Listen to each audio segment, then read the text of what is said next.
صدقہ فطر سے متعلق بھی کچھ مسائل پیش کر دیتا ہوں۔ صدقہ فطر لازم کس پر ہے، دینا کس کو ہے، اور کب واجب ہوتا ہے یہ، اور کس کس کی طرف سے واجب ہوتا ہے۔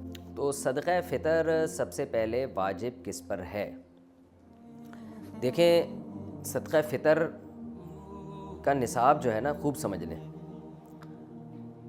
جس آدمی کے پاس یا جس عورت کے پاس 5 چیزیں یا ان کا مجموعہ 52.5 تولہ چاندی کے برابر ہے، یعنی اس کی قیمت کے برابر ہے، تو اس پر صدقہ فطر بھی واجب ہے، قربانی بھی واجب ہے۔ 5 چیزیں کون سی ہیں؟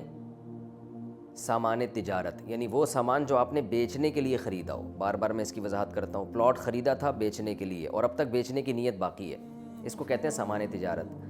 دکان میں جو مال پڑا ہوا ہے بیچنے ہی کے لیے خریدا ہے آپ نے، یہ سامان تجارت ہے۔ تو ہر وہ چیز جو بیچنے کی نیت سے خریدی ہو اور اب تک بیچنے ہی کی نیت